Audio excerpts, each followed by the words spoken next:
felt that was really great was the ability to actually have organizational impact from your attendance.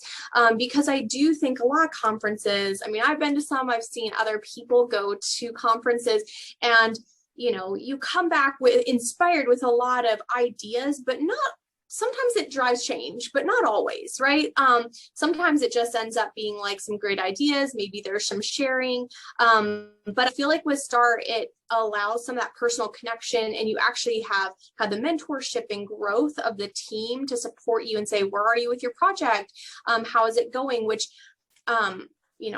I think from an organizational standpoint, you want, if you're going to invest in your leaders and invest in your up and coming, like you really do want to see some kind of that return on investment, some of that come back to the organization as a return. And I really think that STAR allows that, because you do get that mentoring and coaching, not to mention the speakers really were excellent.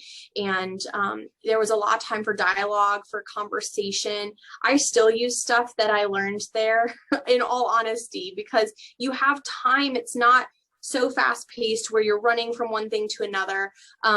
You get to absorb and do activities that really drive you to say like, okay, how are you going to approach this as a leader in your organization? Which is nice, and I think has allowed me to kind of grow in different roles and have opportunity to say, I have some interest in understanding a little bit about maybe policy things or finance things in areas where maybe before I would say, I mean, I was an educator for a while, and in all honesty, nobody ever talked to me about finance, right? So it's kind of nice to have an opportunity to stretch and grow in areas that maybe that leader coming into STAR has never had exposure before, and maybe you might feel a little shy in the organization to be like, I know nothing about this, but to have that opportunity during the conference to kind of have that exposure to a new area within sort of healthcare leadership and growth. So